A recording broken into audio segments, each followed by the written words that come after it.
What's up, guys, and welcome back to the Global Esport Cup, brought to you, of course, by GameShow here on the GameShow Dota 2 English channel. I'm Mikelorus. This time, going to be joined by someone a little bit different. It's going to be LLamaDownUnder for her inaugural cast. How are you doing today?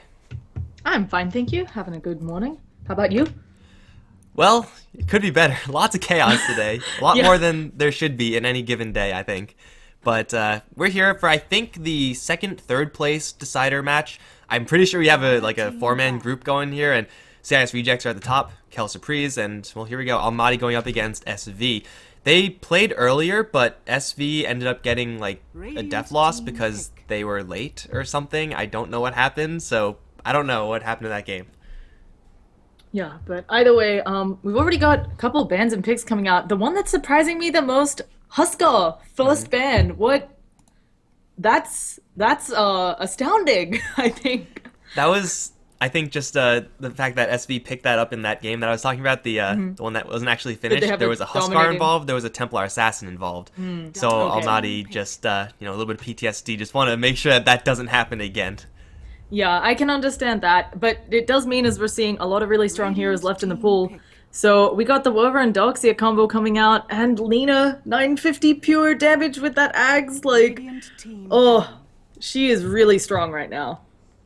Embrace. Cold Embrace is a good tool to help defend. No, not against Lena. No, not going to happen. And then Gyrocopter is still in the pool also.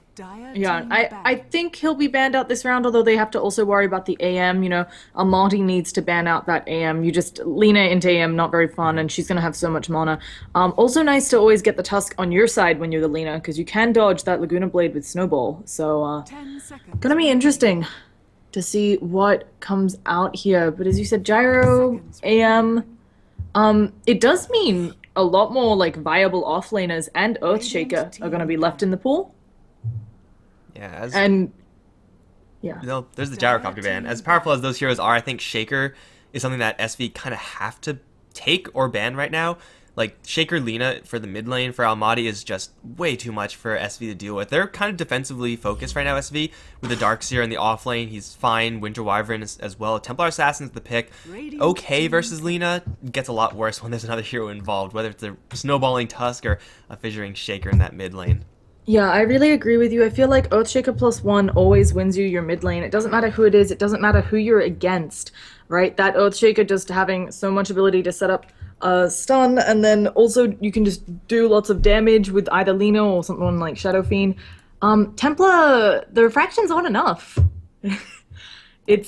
Yeah, and it's really odd as well that you mentioned they didn't pick up the Earthshaker even though they have Doxia, Vacuum, Echo Slam, pretty easy combo. Reserve time. Kind of interested that they decided to go with the TA instead. It is kind of early to see a Templar Assassin picked up. I mean, I guess they have a decent read at their mid lane matchup. It's going to be the Lena most of the time, but it's definitely not too late for LLamaDownUnder to switch gears, put the Lena in a support role, either with Tusk as a roaming duo or with the Shaker as a roaming duo. Shaker Lena, one of the most terrifying support roamers you could find, especially together. This is going to actually give SV some damage, though, and Pikachu did play the Templar Assassin previously, so kind of that's more in his wheelhouse. Pikachu, from what we've seen in the past couple of games, sometimes gets a little bit too over-aggressive, though, so he will have to watch out, but at least he has Darkseer and Wyvern to, back him up if he does get into a bad position. Yeah, it's certainly something where we've seen a couple of teams do this. You have the Wyvern Arctic burn the opposing mid a little bit just to make sure your mid gets all of those lost hits on that first wave and gets that good start, gets their bottle or whatever they're going for. So that should be helpful. And I can't believe the Earthshaker's still not picked. Maybe it'll come out now. I feel like the Spirit Breaker is kind of that poor man's Earthshaker, if you know what I mean. Like, he can do a lot of the utility, helping to set up kills, stunning the person coming out from the trees, but an Earthshaker just feels better in every regard. I don't know, I feel like Shaker is like the defensive version, and Spirit Breaker is the offensive version. Like, Spirit Breaker, yeah, both of them can set up kills, but down the line, you want your Spirit Breaker to be setting the pace of the game. You want it to be charging, you want your Tusk or Lena, or whoever really, to be joining that Spirit Breaker. You want to get kills, whereas for Shaker, he usually plays a little bit more of a slower defensive role. And, the distinction is definitely there. I think with already two melee heroes, LLamaDownUnder are going to be a little bit hesitant to grab a third if it is going to be Shaker. it won't be terrible since they could still make this work with their lanes, but it's something that they do have to worry about since SV are actually really well equipped to deal with an abundance of melee heroes. TA, Darkseer, Witch Doctor, Witch Wyvern all have really good anti-melee tools. Not only that, if they then proceed to pick a ranged carry, right, they could, it's hard to pick the Drown to the Spirit Breaker, but you could go with one of those other ranged carries, even one of the hard carries like Medusa, because SV have a lot of time. A Witch Doctor Wyvern, that keeps your carry very safe. Yeah, there's quite a bit of magic damage coming out, but they have a lot of sustain. And they can also just, if they wanted to, early push, because they have sustain there. They can heal up their team constantly. So I'm definitely favoring Sobian Valensky's draft. But we'll see what comes out. There's still, neither side showing their hard carry. And that could really change up what's happening. Ooh. Okay. Speaking of changing up what's happening, Silencer's the pick for Almaty. You have some value here just with the Global Silence being great up against the Witch Doctor's channeling, jamming up the Darkseer's combo. There's a lot of upside there. I prefer my Silencer in the mid lane, but really it's the power of flexibility right now that's going to be making it a little bit difficult perhaps for SV. Silencer mid lane can do quite a bit. Okay matchup versus the Templar Assassin, but, Lina may be going to that mid lane. Silencer may be played as support, Spirit Breaker may be off lane, Tusk may be off lane, they both may be played as support. There's really no clear read at where Almaty's heroes are going to be landing, and SV, they're going to grab a Wraith King, and it is going to be the Medusa that you mentioned before. Alright, maybe not on the correct team, but yeah, I'm going to give you credit for that anyway. I'm a bit surprised at the Medusa pickup here. I think they just wanted something that drains a bit of the Wraith King's mana. I don't super agree with this. I mentioned it for SV just because it felt like they did have the space for it, but I don't know with the Spirit Breaker Tusk, as you said, not sure whether the Silencer or the Lina is the carry, although we should know now since people picking them up, or that mid-roll. It's not as strong, it feels like. Medusa will have a lot to contend with, right? Wyvern can start Arctic burning from far away, Witch Doctor, Wraith King come in. Wraith King will probably rush a Blink just because there is a Medusa, so it's going to be interesting. Yeah, usually I'm not a huge fan of Medusa just as a hero. I feel like she's just way too slow. But, if you look at the other 4 heroes for Almaty, these 4 heroes, in any way they're laned, really no matter what, will be able to do quite a bit. So as far as the 4 Protect 1 style is concerned, Almaty are very well prepared to do that in regards to the heroes that they've selected. And if you look at SV's heroes, they're not incredibly aggressive either. Like, Wraith King needs a little bit of time to actually get himself his levels. Darkseer, Winter Wyvern, Witch Doctor all inherently don't do a ton of damage. This may be a situation where Almaty are just able to out-sustain SV in the game, just play it super glacially slowly, and SV are unable to be as aggressive as they really need to be. And then Medusa just gets too big, and then she just does Medusa things, but we'll see. It is, of course, going to come down to how these lanes actually shape up. For the Almaty side, you got Izanami, who's going to be playing on the Spirit Breaker. Looks like he's actually going to be landing up towards top. K-God is on the Tusk with Sumeru supporting as the Silencer. They're both going to be supporting SF Meister on the Lina. And, of course, down towards bottom lane, Topor is on the Medusa. And hopefully, for his sake, he doesn't run into this pretty deadly gank train. Looks like he won't. 30 seconds to battle. Yeah, and on SV, we've got Pikachu on that Templar Assassin, Wishmaster playing up on Wraith King, Otaku, I probably pronounced that wrong, on Witch Doctor, Smiley on Wyvern, already placing, they've got some really nice wards already out because of that aggressive movement. And finally, Darkseer up top lane on Dale. I think it's interesting that they chose to put the Darkseer top. I like it. I feel like giving him a little bit of an easier lane is the right choice. He needs Guardian Greaves this game. I think if he gets Oli Guardian Greaves, they'll win this game for SV. Yeah, it's a mech and arcane boots, of course, but I think the more important thing is being able to cancel out global silence. Just nope, Yeah. just gonna, I guess, I have no idea actually what they're called. You just get rid of the silence. You cleanse yourself of silence, you purge the silence off yourself, and then you're good to go, and then you can actually get your combo off. This is also going to apply a lot more pressure to the Medusa. She isn't going to very easily be able to get support, since, well, the supports, though they may want to come in, will have to work very hard to deward this pull camp. Like, they made sure that this thing is not going to spawn. And and a ward to spot rotations. It's really nice play, and Medusa might, she's not initially very tanky. Yes, she's gone the Mana Shield, knowing that she might be in a spot of trouble. Wow, she's playing so far back. She knows something's up. Like, she knows there are 3 of them there, or that they're ganking mid. And you can see in this, movement. Not exactly the most aggressive lane in the world. Like, SV, Wraith King, Witch Doctor, Winter Wyvern is like, whatever. It'll sometimes get some kills, but it's not going to crush a lane every single time.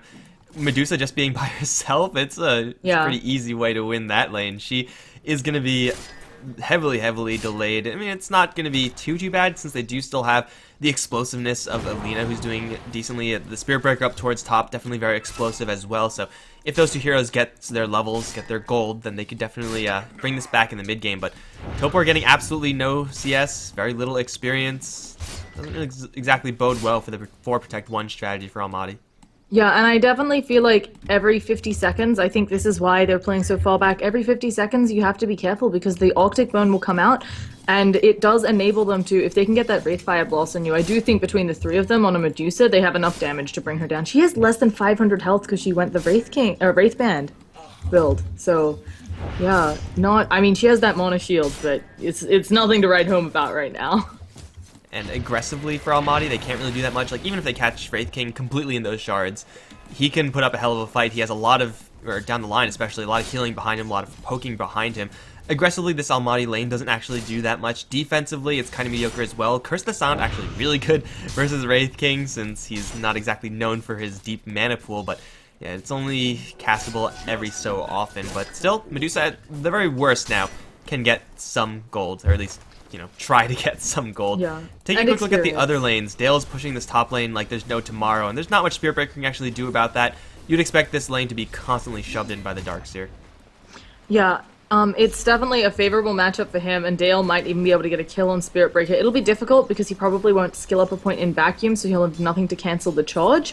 But it's a case of if Spirit Breaker makes a bit of a mistake, maybe he can run him down. Darkseer can run Spirit Breaker down with that Ion Shell. So the other interesting thing about this bottom lane is Silencer is generally thought of as really good against tri-lanes, but of course he's still only level 1. It's something where you get good against the tri-lanes when you can put more levels in the Curse of the Silent, and you have to kind of forego the glaives to do that build. You put points into Lost Word, Curse of the Silent, you drain all their mana.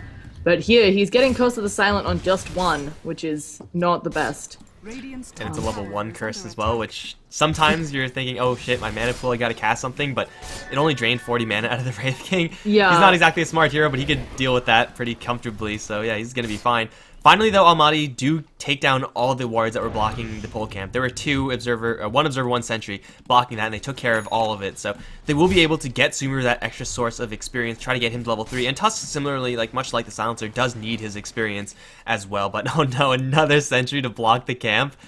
Man, SV just are really hating on this bottom lane aggressively. They're going to try to go in for Sumeru. A little bit of a chain stun overlap there from Wishmaster as well as Otaki, but they'll beat him down regardless. That's a Silencer dead, super dead in fact, and Tusk with no snowball can do nothing about it. Spirit Breaker charging in from the top lane. Nowhere close to being able to connect with that, and SV draw first blood. Silencer getting a little bit careless about his positioning. Yeah, I'm not sure. We'll see in a few seconds. Oh, that sentry does block the camp. I wasn't sure if it was quite high enough, but it is.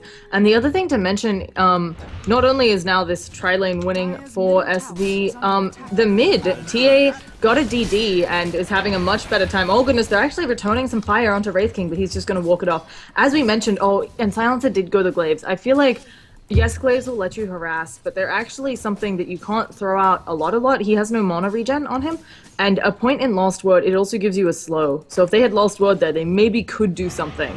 Oh, here comes an Arctic Burn. But never mind. Oh, nope, nothing gonna happen. Yeah, I think another problem with Glaives of Wisdom is that it will let you harass, and it will make you want to harass. And up against these heroes, if they're getting hit with Glaives, they're okay with that because they'll just turn around and kick the Silencer's ass. Like, they'll just stun him once and then Silencer's just dead because he has no one to back him up. So, yeah, it allows you to do this harassment thing, but harassing actually puts you in more danger than you would really like to be. So, there's downside here for Sumeru. I would have rather liked to see Last Word just because it's a nuke. You can cast it from a pretty long range, it keeps you safe, and it's guaranteed to do some damage, while at the same time not punishing you too much. Over towards mid lane, Pikachu gonna get charged out, however. He has a regen rune, plus a full bottle. Nether Strike is up, however, with Snowball there. Pikachu will put up a shield one more time, will absorb a couple of nukes. Here comes the cast. Pikachu now gonna try to meld it out. Is there any detection here? No, there isn't. So Pikachu's just gonna make a break for it. Has another meld soon. Dragon Slave not gonna come out from SF Meister now. Here comes the Wyvern from the side. They're gonna Sonic Trap up and try to turn things around, though Pikachu has to be very careful. Doesn't have Sonic, doesn't have a fraction up just yet, but now he will put it up, dodging the shard at the same time, trying to go for K-God. It looks like they're going to try to focus on this Tusk first. He has a Snowball, though. He's not an easy target, and Izanami has, well, no more charge. They're going to Snowball into Smiley, in fact, get a lucky bash, but that's not going to do enough. Otaku going to heal up his team, dropping pretty low, everyone, but everyone is also going to survive. I did not expect so no one to die there. I thought for sure someone was going to die. a really nice DI shields there that didn't quite it didn't, you know, bring down the TA of course because she had refractions up, but the positioning saved Lena's life. TA would have caught up because Lena was slowed by both the Octic Burn and then also a side trap coming out. But yeah, a really big whiff there. I was really surprised that both of these heroes came in without detection, both the Spirit Breaker and the Tusk. You can't do that against a TA. Like, I do not know what the thought process there was, but it was wrong.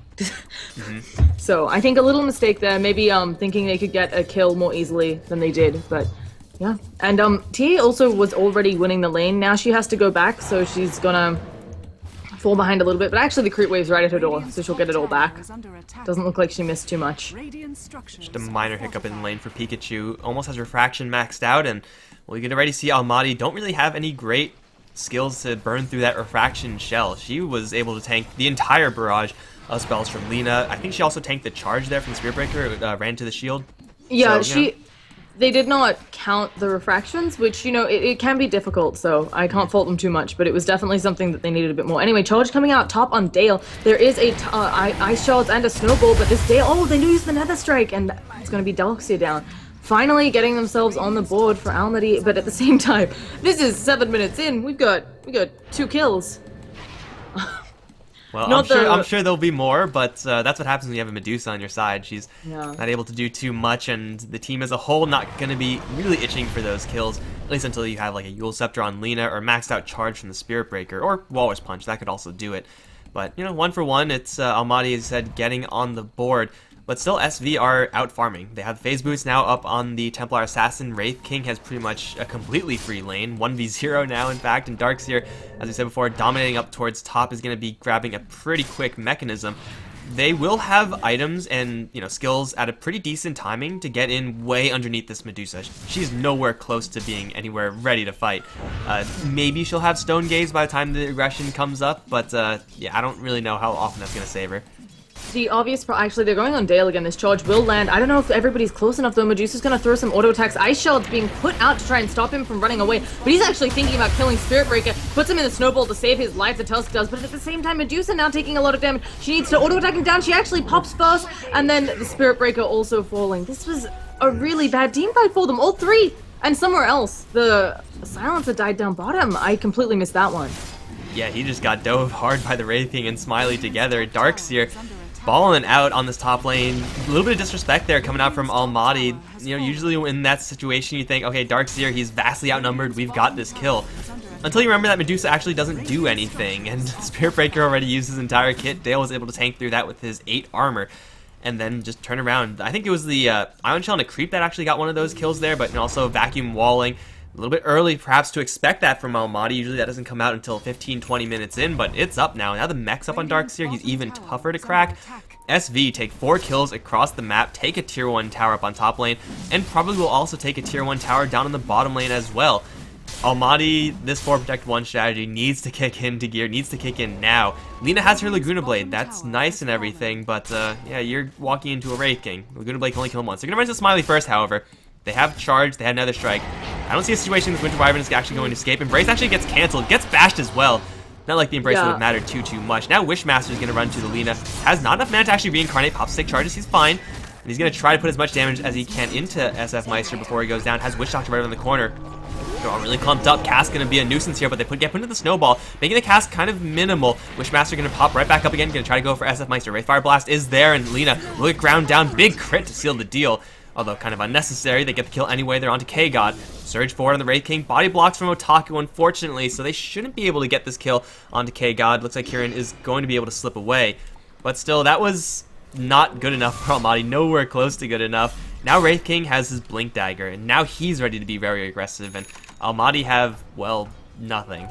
Yeah, it's definitely the case of, it doesn't feel like, you mentioned that with Medusa, maybe a full Protect 1, it doesn't really feel like that, and a really good job by Dale. I was really impressed by this. A lot of Darkseers these days will hold a point in that wall. You don't really need to anymore. And we saw how powerful it was in the top lane. We see how nice it is that he has, you know, a couple points in vacuum helping him out already now. So Really nice to see Doxia changing up his skill build a little bit, realizing they can have that early aggression. And Wraith King still hasn't bought the Blink. I think he just wants to make sure he gets it from the side shop, probably going to sell the Mango. But I was actually wondering if Wraith King was going to go Blink or Midas, because I've seen a lot of Wraith Kings go early Midas. What is going on? Templar kills off Silencer, and Wolverine just flies away. Lina was following her, but didn't manage to make anything connect. The Templar And it's a assassin Blade Mail. on Wraith King? What? Yeah, it's actually pretty common. We've seen it a lot these days just because he does know he has 2 lives. So, oh goodness, we have a Snowball coming out on Wyvern. She tries to use the terrain, but Snowball doesn't care either. Light Striker Ray is hitting it. There's going to be a charge in, Laguna Blade used. But now, Dale's there. Maybe Dale can do something. He has enough mana for Wall or Vacuum. Not both, but at the same time, oh, Tusk gets blown up just using that Vacuum to help out. And now he can pop his Soul Ring, and now TA, they give her the Surge, and she'll probably find Lina. She's got refractions. She doesn't need to worry. She's got an Ion Shell on her. Finally popping those refractions. Maybe she'll just take down Spirit Breaker. 17%. He's not even attacking her. Light Striker Ray does hit Mr. Wraith King. Spirit Breaker now charging away. Silencer trying to do something about this TA, who's maybe overextended a bit. She doesn't have refractions to pop up to stop all of this damage coming up, but here comes Witch Doctor. They're going to be coconuts flying about. Just uses the Death Ward. They finally managed to take out TA. Death Ward killing off the Silencer, though. Light Striker Ray going to blow up Witch Doctor finally. So that was a messy engagement. I think a bit of an overextension by SV. Yeah, said it before, Pikachu is the type of player, it seems, who will get just a little bit too overconfident in his own abilities. He has a Blink Dagger, so, you know, you could do some really tricky things there as a Templar Assassin. But, yeah, SV just unable to get all their heroes in the right place at the right time, getting way behind the Tier 1 tower. If that's down, go ahead, go for that fight. It probably ends up a little bit better for the SV side, but, you know, having that Tier 1 tower up just a little bit too much. LLamaDownUnder get a pretty decent break there, and well, Medusa is going to get a little more free time to farm. Needs a lot more time, however. The Wraith King actually has a haste rune gunning for the bottom lane where he sees Izanami. Looks like he's not going to go for that. Haste rune unfortunately runs out. But back to this Blade Mail and Wraith King. I don't mind this item most of the time. I feel like in this game, though, when you're allowed to be so aggressive because the enemy team has Medusa, you get an aggressive item. And Blade Mail isn't exactly that. You want to be blinking in. You want to be smashing things. And Blade Mail is, you know, more on the responsive end of items. Yeah, what's even more interesting is it looks like he's building up a drums next. I agree with you. I definitely think Blink is necessary on this hero. It would allow you to blink in, stun the Silencer. Maybe he doesn't get his global off because you're distracting him too much. Or maybe his global comes off when you're already jumped in. And for a Wraith King, that's really powerful. Although charge coming his way, they have 3 heroes coming down, except 2 more TPing in to back up the Wraith King. And he doesn't have that Aghanims or hit that ultimate, so he is going to go down. But Lina, she's in a spot of trouble. Can she hit the Light Striker? A Death Ward coming out as well. So manages to stun up Pikachu. Lina might be able to run this off and TP. She does have TP. She has to go now, though. They know where she is, but I think she'll make it out. No lost auto attack. But now the Tusk is in a lot of trouble. She's Arctic Bone coming out on him. Kieran gonna be taking a lot of damage. He's dead no matter what. A global silence, maybe hoping Tusk can run it off, but I think that was a bit of a waste. Oh no, the global silence is for mid. Tusk is probably inevitably gonna fall. They're working on Dale. Silencer will actually maybe get the kill. No, Silencer goes down before Dale does, and then inevitably at the bottom lane, Tusk falls as well. So, again, just stuff happening all over the map. Do you know how it was when it was 7 minutes in and you said it's only 1-1? I told you it was going to step up. I told you. I was just really worried. I was like, oh no, we're going to have 5-hour long, because as you said, Medusa, I was like, we're going to have 5-hour long game. Just going to casually sit back and farm, but looks like it's going to be A-okay here.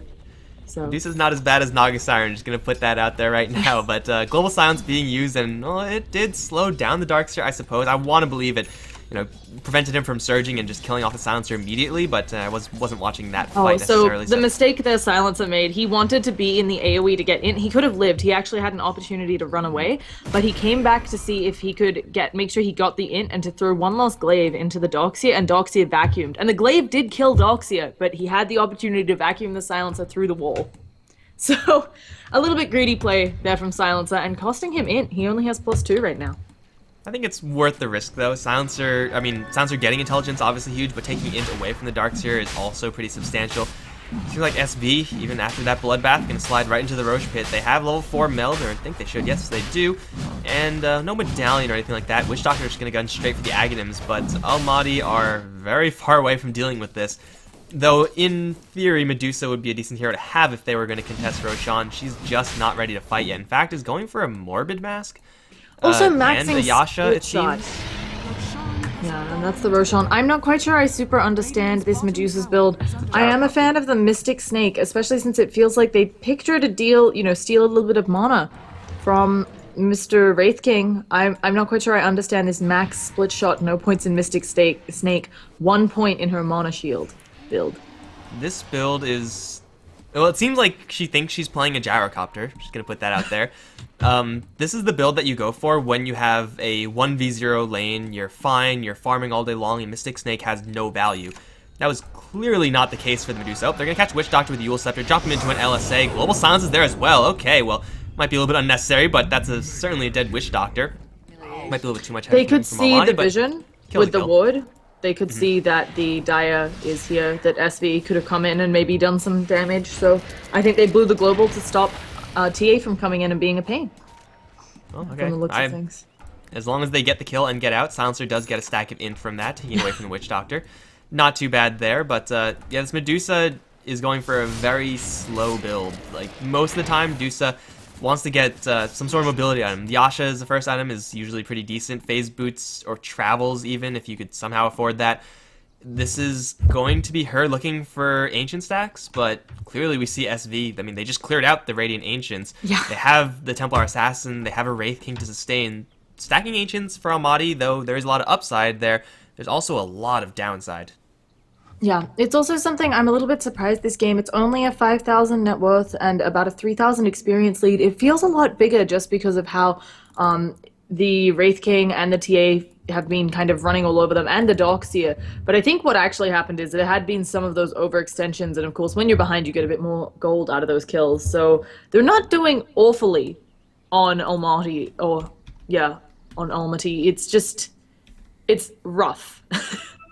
It's like their Medusa is what, 6th most farmed. She's your hard carry. Your offlaner, who didn't have a great lane either, is higher farmed than her. It's not looking great. And she's got this Helm of the Dominator. I understand it's for stacking and so on, but yeah, as you said, I feel like getting the Yasha, the Monta, the BKB would also be helpful here. There's just a lot this Medusa needs before she's online. Just anything. Helm of the Dominator lifesteal for Medusa is almost completely irrelevant. Like, you want, if you're gonna upgrade your survivability as Medusa, you don't go for lifesteal, you go for stats like a Lincoln Sphere or something like that, which actually would be okay here against SV. But yeah, you want mana in some capacity. You want to get just raw health pool, because most of those items that give you health also end up giving you a little bit of stats. So Helm of Dominator does none of that. So yeah, I guess super late game Satanic is, I guess, fine on Medusa, but even then, I'm sure I'd rather have a Sheepstick on Medusa than a Satanic. But Yeah. it's 8-11 and SV. They are applying now a little bit of pressure towards the mid lane. They still have this Aegis in tow on Pikachu. The Blink Dagger at the ready. Wraith King, well, he has still just Blade Mail and Drums. I guess this is a decent time to go ahead and push. I'd still rather like to see the Blink Dagger and Wraith King, but Almaty are not ready to play with this Medusa just yet. This tower is Yeah. going to take a beating. I actually really agree. Getting back to the Blink Dagger, I think they could be even more dominating with something like a Blink Dagger. I'm still really surprised he chose to go Drums. I don't think Drums give you a lot this game. Like, you've already got the Surge on your team. Yeah, it gives you a small attack speed bonus, but eventually you're gonna have ACs and stuff. It just doesn't feel like it's bringing very much to the table. You So, have traps as well, so it's like movement Yeah. speed swing. it's, and Octopus, like, it's just, I'm not understanding it, but I can see how maybe this is the build this player prefers, and sometimes we do see people, you know, they just kind of have a build they're very comfortable with. So, at the same time, they do manage to get top tower for Almaty. I'm really impressed that they're actually getting a trade out of this, just because I think that they should have pushed this tower faster by SV, this mid tower, and so really impressed they even managed to get top tower. Medusa's still staying up there, trying to see how fast she can push before she might be deaded. And I think just bought out the rest of the Yasha. Actually, oh, there's an engagement. There's casual ice shots, never mind. Medusa's still going up on top lane, slowly but surely taking down this tower. Pikachu and company over in mid lane should be able to bring down this tower, although with Lena's attack range, it is possible to get the deny here.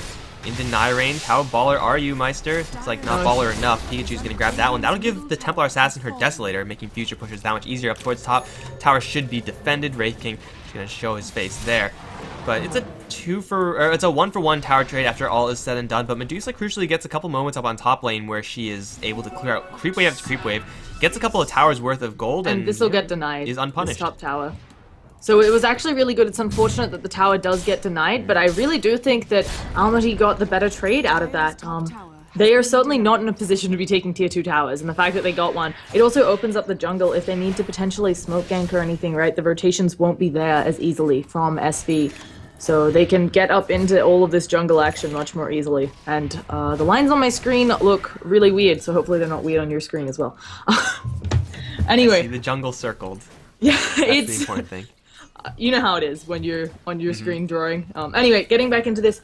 K-God on the Tusk. I just want to quickly check some items because, as you said, the Deso has come out on TA, and it looks like they're allowing, I love this, they're allowing Witch Doctor to just immediately build up the Aghanim Scepter. It's so powerful on a Witch Doctor. I love it when teams do this. They just allow one of their supports to get a lot of farm and get that Ags upgrade.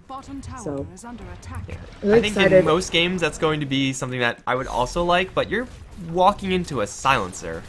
Like, there's no questions asked, you cannot cast your Death Ward any longer. I feel like if you're Otaku right now, it'll be a lot better to try to go for just like a Glimmer Cape, or hell, even like a Force Staff to try to save your buddies. Because Aghanim Scepter, Witch Doctor Ultimate, we all know how devastating it is. You can't cast it, it's not going to do anything. So, it doesn't seem like the right game to be giving this amount of farm to this Witch Doctor.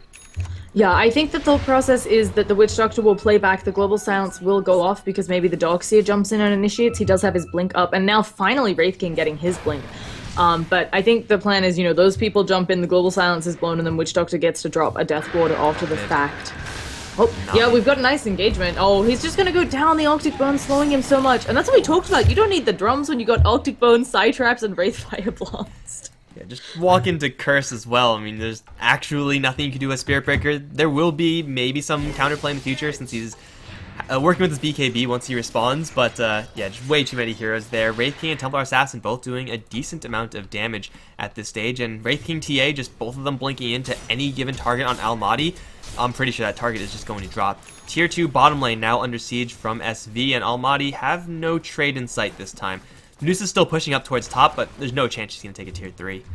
Yeah, it is kind of funny, though. It's really nice for her up here, just because it is so safe since she cleared out those towers, right? Nobody's coming up there to gank her, so I kind of, as much as it sucks that, yeah, they're going to lose another tier 2, they're really losing a lot of map control. It's nice for the Medusa, because she has a somewhat safe place to farm. And actually, have you looked at the ward vision for each side? There are just all these defensive wards coming out of LLamaD, as you might expect from the position they're in, and then super, super aggressive ones from SV. Just, I'm pretty surprised they haven't gone on some dewarding missions, but probably just because their supports are so poor on LLamaD. They're way behind everybody else in this game. Speaking of that vision, you know, once the Glimmer Capes, once the Aghanims are completed on SV, I'd like to see them pick up a gem, just so that they could walk around and cancel out all this Observer Ward vision for LLamaD, making it so that the Medusa is scared at going out and farming. And sometimes that's just enough to restrict her farm so that you can actually pounce on her a couple of times with your existing map vision. Still, I mean, Glimmer Cape on Winter Wyvern is much more important, as is the completed item on the Witch Doctor, which is only 700 away from completion. Not too bad there. You can even get it on the Darkseer, honestly. Like, it's all good there, but... Oh, was this Reborn Clock actually fixed? Look at that. SV might be waiting for Roshan. That's amazing, it's fixed! Yeah, you, they might just be... Based Gaben. It might just be waiting for Roshan. I think also wanting, they know, as you said, they know they're ahead in the game. They're approaching that 7.5k gold lead. They can certainly feel it with the way that they haven't been contested in any of the pushes. And so I think you're just like, hey, we're just gonna wait for Roche, we'll siege high ground, and maybe even go that route of take that lost tier 2 top, hope they fight you, and then siege high ground. What do you think the Wraith King is going to be building on from here on out? Because, you know, usually, like, I'm okay seeing all of these items in a Wraith King's inventory.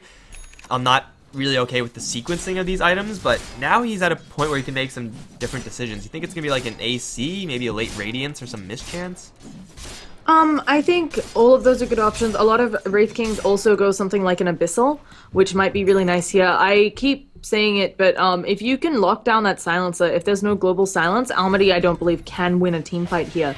It would have to be a big mistake coming out of SV for LLamaD to win a team fight with no global silence. And so I think having something just to say, hey, I'm going to pound in on the Silencer could be a good decision. Wraith King might also just decide, I know there are quite a few things that go through BKB, but the Light Strike Array, a lot of Lena's damage, she does have the Ags now though, and you could purge off that Silencer, though as a Wraith King you're not too worried, but there's stuff like the Tusk Snowball, the Ice Shards maybe just not wanting the initial bash on the charge, because that doesn't pierce spell immunity. I don't think. So there's a couple things where maybe if in this next push, I think, if they have trouble, where he's like, oh, I got CC'd, I got locked down a lot, he might go that BKB. But I don't think he's thinking about it now. I imagine probably the Abyssal, as you said, maybe even a Radiance. I always love seeing Radiance gaming. Oh, sorry about that, bumped something. But On Wraith King especially, it becomes less of an issue at the timing of Radiance. The amount of sustain you have in those fights, like how much you're alive, means that you're going to be getting a lot of value pretty much no matter what. And the evasion is also pretty darn useful. Medusa is nowhere close to be getting an MKB should the Wraith King grab his Radiance. It's only down to 2,000 gold right now, so I'm sure we'll see soon what his item selection is going to be. We have the BKB on Templar Assassin, so she's already prepared to just dive right in and at least try to dodge some of this Lina's damage. But Roshan is going to be up soon, and SV, having a TA on their side, will know immediately. And Almaty do not know, so now is a little bit closer to a point where, that's they not tried to gonna go land, in on TA, and I don't know, he's just gonna die for this Snowball, I think. Actually, Global Silence, Laguna Blade on Refractions, though, and that's devastating, and now, that's great. You can use that Stone Gaze, but TA is looking away, has the BKB, is just gonna run it off. Lina probably really confused that they didn't pop all the Refractions. Wolf gonna go down. Goodbye, Alpha Wolf, and just a really bad engagement. Again, another instance where using the Global Silence a bit mistimed, it feels like. The TA isn't someone who really cares about the Global Silence as much, especially with the long cooldown on Refraction. She was between Refractions, so they're, I think, getting this Rax for free. There's a charge coming out on Pikachu, gonna bash through the Wraith King, and he's gonna pop his Blade Mail. There's a nice vacuum, not so nice actually, doesn't even bring the Lina through the wall, but doesn't matter, they kill her. And there is the bouncing from that Aghanim Scepter on the Witch Doctor, knowing the silence is down. Handily won team fight by SV. I'm gonna have to watch it again. I'm not sure if it was actually Refraction that made the Templar Assassin dodge that Laguna. I think that may have been Meld. I think you can do that since there's like a projectile associated, but I don't know, it's so close anyway, it doesn't really matter. In the end, what does matter is that SV don't go for Roshan, because going for Rax is always going to be a lot better, and they just plow right in. Almaty, spending the Global Silence for that one was, I think, a little bit too expensive. They sacrificed their Lina, maybe, that's fine, even though she doesn't get the Laguna Blade off necessarily how she wants it. No Global Silence means that Otaku is able to drop the pain with his ultimate. And even SV, like, taking a really weird vacuum curse, kind of going blindly into that, just thinking of the Wombo combo potential, that was not good, but they just take so many kills and they take the clean set of Raxes. Now with Roshan on the pitch, they're going to be able to clean that one up. Wishmaster is very, very close to his Assault Cuirass. Pikachu has another 2,400 in the bank. Glimmer is on Winter Wyvern. Otaku already has his Aghanim Scepter, and Darkseer has that completed Guardian Greaves. So Silencer's ultimate going to be doing less and less as time progresses, especially with Pikachu now having a double life. Bottom lane should be pushed, and this Medusa is still nowhere close to being ready to fight. The other thing to mention about Silencer is he's level 8. This is a 4-second Global Silence, right? It's all of those seconds, they really count. And again, as you say, Medusa's not ready to fight. They're not going to have a very long Global Silence up, although they'll have one for this fight. The Spirit Breaker does have a BKB for good, fun charging action, but didn't really do anything that last fight. And now, dealing with a Aegis on the TA, I don't think they're keeping this Rax either. Although Medusa can, she's one of the few who can defend against 2 Rax down, but maybe not with the items she has right now. And what is she saving up for? Is she going straight Scotty after the casual Yasha? That's the most common item progression for Medusas. No, it's actually just a Mantis style with buyback. No, Mantis style and Broadsword. Gotta get that Broadsword. Blink in from the Wraith King. Gonna find SF Meister. Pikachu's gonna follow up, and Lina's not gonna die immediately. Yules herself up, and Pikachu is actually turned to stone right now, taking a lot of damage, but with the BKB and the Aegis, he'll be just fine. Wishmaster is back gonna continue the fight, and there's the Vacuum Wall combination with the Curse dropped on Topor. He's gonna drop very quickly. Izanami's gonna come in from the north. Topor's still alive for a little while longer. They're gonna try to go for Dale, but he's way too tanky. GG has been called. Spirit Breaker is gonna drop right outside of his fountain, and the Ancient is going to drop as well. That was a decisive game in favor of SV. 19-8, less than 30 minutes. Yeah, that's a clean victory.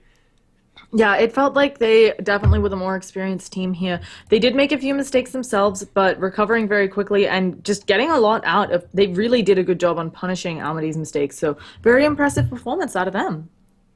Alright guys, this is not going to be the end just yet. We have, I think, another group with Aspera going up against ESB. It should be happening, well, now, but I'm sure it's going to be a little bit delayed. Guys, I'm Mikelorus. I've been joined by LLamaDownUnder. Be sure to follow us on Twitter at Mikelorus, at LLamaDownUnder, correct? Yep. There it is. And I think actually, yeah, Templar Assassin may have just used Refraction to dodge that, watching the replay right now, but yeah, I we think will she be had right back one in just a little refraction bit. charge. So yeah. So thank you for casting with me. So.